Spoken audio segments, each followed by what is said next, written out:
Good to see you.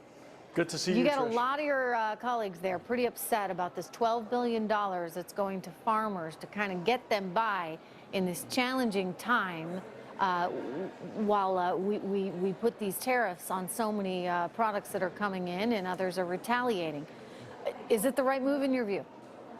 I think it is, and traditionally trade assistance and trade adjustment assistance has received broad bipartisan support. It's atypical for Democrats to oppose something like this. It seems to be more driven by their views of President Trump.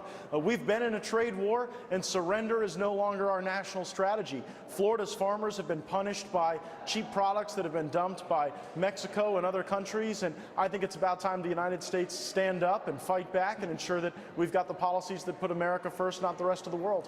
Congressman, how long can we do this? I mean, you're not playing with a ton of time here. And I think strategically it would be nice if we could get some of this stuff settled. But, you got to show everyone you mean business. How much time really do we have to figure out all this trade stuff and to level the playing field?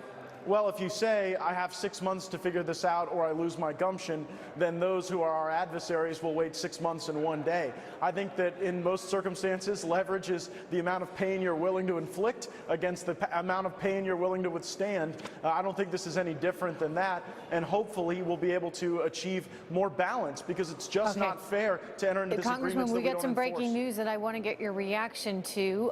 We have just learned that the White House is saying it is going to postpone its meeting with President Putin, and I'm just going to ask our control room, is that until next year? Until next year, citing the Mueller probe. What are your thoughts?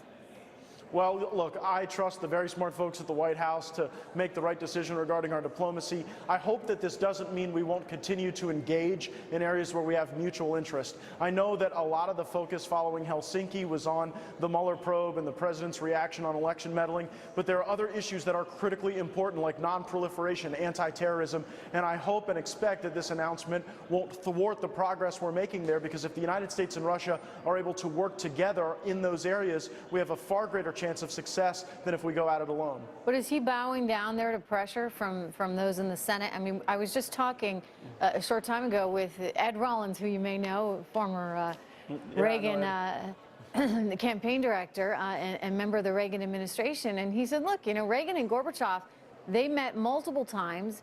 Reagan didn't have to go ask everyone's permission to do so, and that these senators are really trying to weasel their way in places where they don't belong. So is this at all, the president saying, okay, well, I don't want to deal with this headache on top of everything else right now? Well, no, Trish, I think the report you read on air was that the meeting had been postponed. I think there's a likelihood that President Putin and President Trump will have further meetings during the course of their presidencies. But right now, I think we could appropriately focus at the secretary level, at the undersecretary level, to see some deliverables. Let's see what Russia's willing to do to help us in Syria. Let's see how they're willing to enhance maximum pressure on Iran, for example, so that they don't turn towards a more aggressive nuclear posture. And how can they help us in North Korea? I think that getting into the details on those matters is what would be the most productive work at this time. All right. Thank you so much. Good to have you here. As always, Congressman Matt Gaetz. Thanks.